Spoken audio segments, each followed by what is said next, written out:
Hey there, this is Amelia here. Welcome to Amelia's Crossdressing story. Today we are going to share a story called A Suitable Case for Treatment Part 9 by Crow.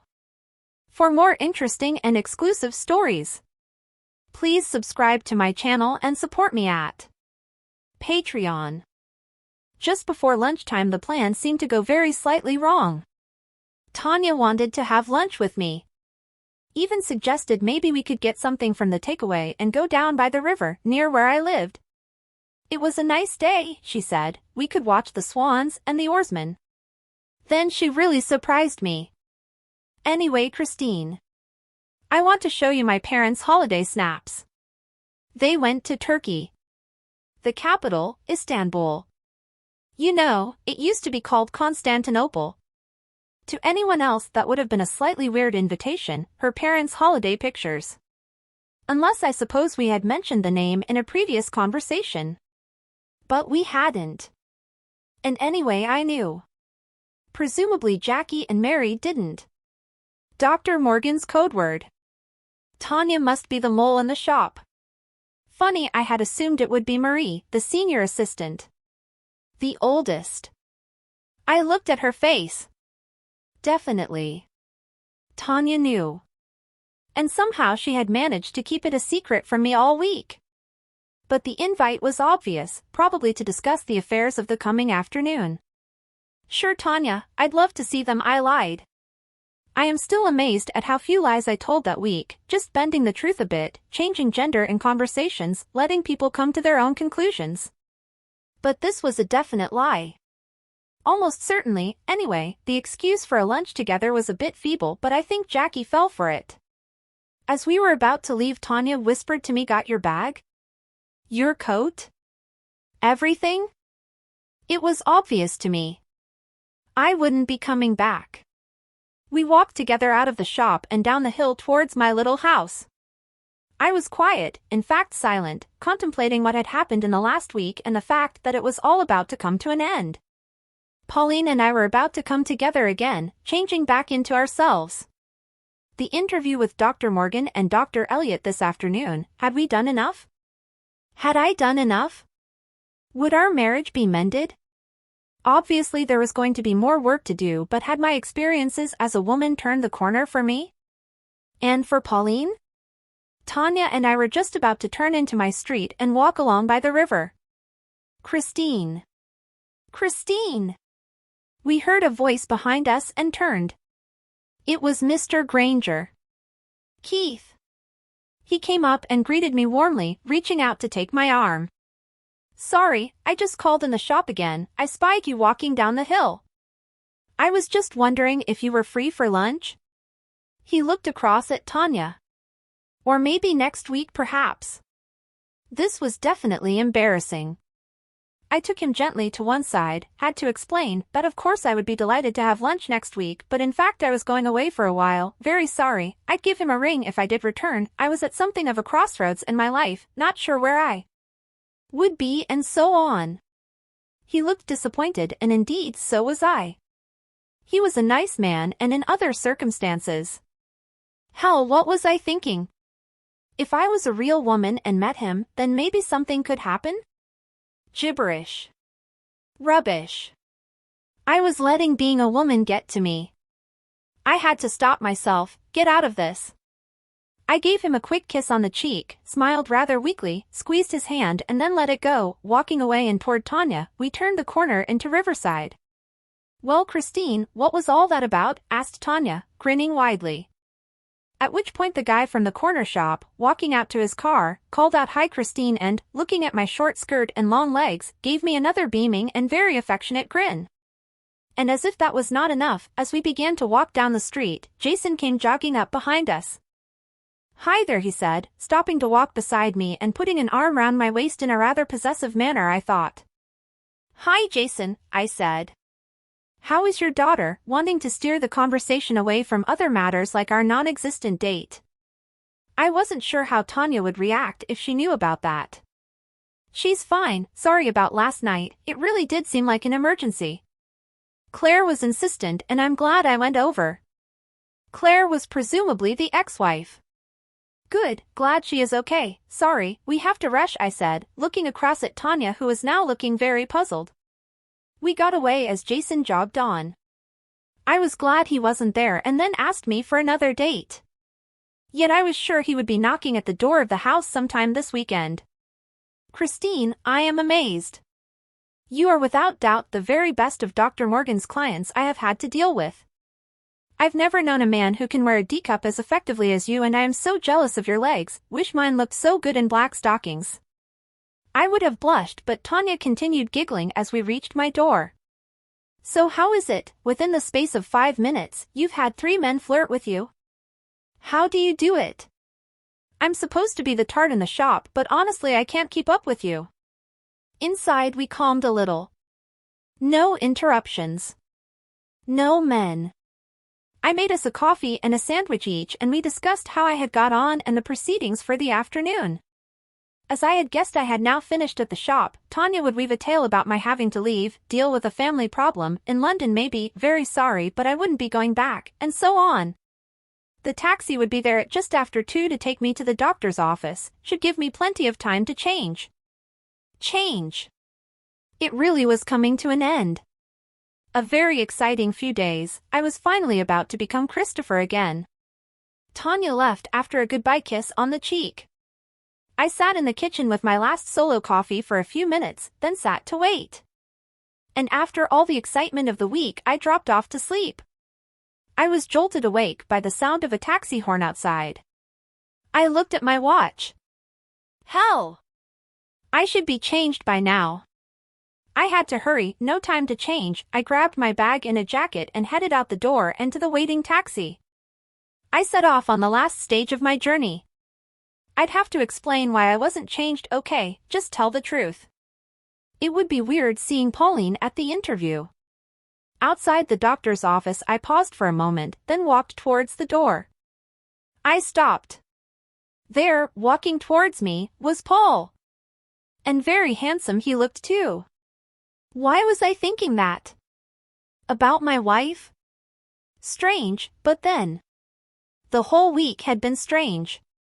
He smiled grimly. Sorry, couldn't get out of work quickly enough, didn't have time to change. Sorry. You too? I explained. Then, there, in the street, we smiled, held each other, and kissed, then hand in hand we turned towards the door, to all intents and purposes a happy couple, which of course we were. We were both feeling rather smug and self-satisfied, confident that the unusual treatments we had undergone had brought success and that Pauline and Christopher's problems had to a large extent been sorted. Hang on, said Pauline as we approached the door. This is wrong. We are not supposed to have met, are we? Maybe we should keep quiet about the meeting. And should we go in together? I had to think. Didn't want to spoil things now. Okay, Paul. I said, smiling. You go in first. I'll hang about for a few minutes, then I'll come in too. I wandered down past the little shops near the office entrance to fill in some time. I ended up in a small pharmacist, looking at their makeup display. I was attracted to a gorgeous cherry red kiss-proof lipstick, then realized it was part of a special offer. The lipstick with a deep lip liner and matching nail varnish, all 3 for the price of 2. I bought them. And as I left the shop with all 3 safely in my handbag, I realized I'd never get the chance to wear them. The woman in me had just taken over for a few minutes. I just got back to the foot of the stairs leading up to the doctor's door when I saw a familiar male figure coming through the door. Problem, Christine. We're stuck, at least until tomorrow. I saw the receptionist. She obviously doesn't know what is going on. She called me Christopher. Anyway, both doctors aren't here. They've been in a conference in Edinburgh and they are stuck there. Problems at the airport. Not due back till after 8 tonight. So I've been told to go back to the house I've been living in and wait there and report here at 10 tomorrow morning. At least Christopher has been told that. I paused to think. So I was a woman for another 12 hours. We decided I'd better go in and get my own instructions, play along. We two were still supposed not to have met. Hi there, I said as I approached the reception desk. Pauline King, to see Dr. Elliot. Sorry, I am a bit late. Oh, hello, Mrs. King. Very sorry, but Dr. Elliot is not here at the moment. She went into the speech I had just heard, kept on apologizing, and ended up asking me to be there the next morning after staying at the flat. I smiled sweetly, looked a little disappointed and left, meeting Paul at the bottom of the stairs. He was holding something. My car keys. He must have got them from the receptionist. The car had been sitting in the doctor's car park for nearly a week. Wow, suddenly we were mobile again. Right, honey, let's go for a drive. It was he who said that. Him. Paul. Said in a definitely male tone. I realized I was to be, effectively, with a man for the remaining time. I smiled and took his hand. Paul drove us out of town, along by the river, which was looking particularly attractive in the late afternoon sun.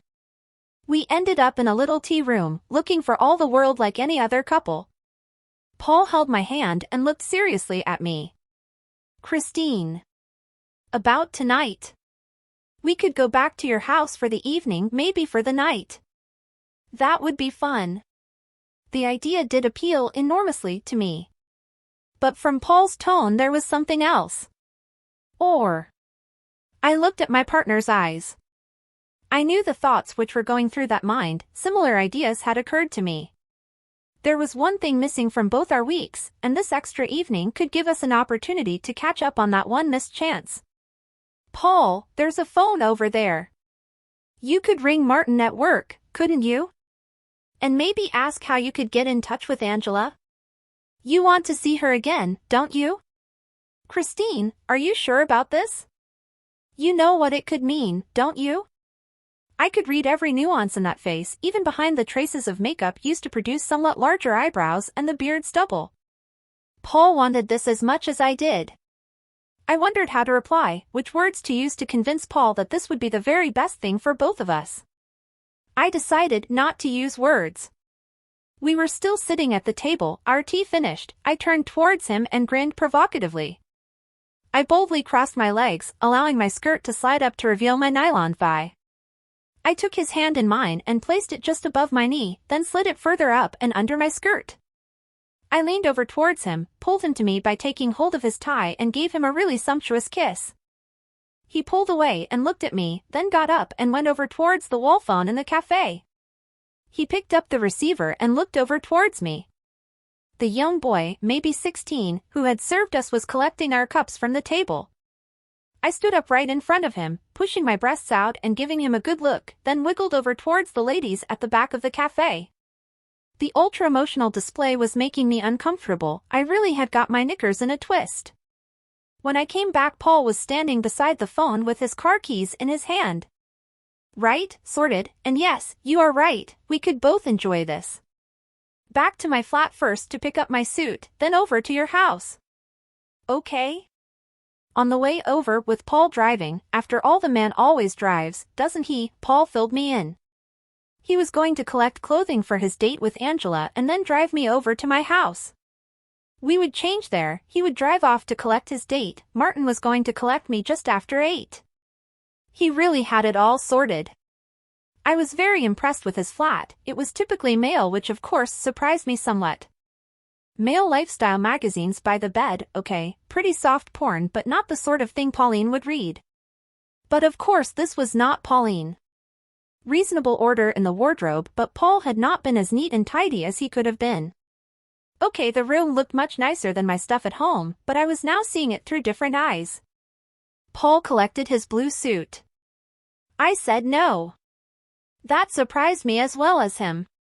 Look, Paul, you want to impress Angela, don't you? Well, she is not going to appreciate you turning up in the same suit you wore last night, is she? How about that gray one? It looks good. And with the maroon shirt, great. And not those shoes, the ones with the buckles, there, that's going to look good. And you must have clean socks. You can shower at my place. Come on, I have a lot to do to get ready. And at my place the same thing happened. I chose a white sweater and a blue skirt, quite short I thought. But Paul was having none of that. Christine, you have to go for it tonight. I want you to have sex from the moment Martin sees you. Go for it big time, that glitzy silver top, the black leather mini, and those black high heels, they are gorgeous. With stockings of course. And here, let me lend a hand with your makeup. And he did just that. It took a little longer than I thought, but just before 8 we were ready. We stood there, side by side, looking at ourselves and at each other in the long wardrobe mirror, both feeling rather self-satisfied. Paul, believe me, you are going to score tonight. You look really nice, Angela is going to be so happy to be out with you. I hope so. Anyway, Christine, I have to go. Be careful out there and have fun. Paul kissed me on the cheek, squeezed my bum and shot off down the stairs and out. I heard his car start, noticing with a strange, rather disconnected part of my mind that the exhaust would need seeing too soon. I looked in the mirror and felt great. Every guy's dream, I hoped. Big bouncy tits, tight short skirt, legs, I was so proud of my legs. And incredibly high heels, which really did do something amazing for my ankles and legs. I really could have wanked there and then. But the doorbell shook me out of my reverie. Martin was here. I reached out towards the door handle to let him in and realized I was shaking. Literally. I could see my hand, deep luscious red. Nails and all, shuddering. I was going to do this. Let him in, have a good time, have a date with Martin. I managed to calm down, opened the door, and smiled. Hi Martin, do come in, I'm nearly ready. He stood there. Looking. I was thrilled, he was looking at me, looking with admiration, with desire, with positive lust. He spoke as he came in. Christine, wow, you look absolutely great. Really, I thought you looked pretty good last night, but now, gee, you look absolutely stunning.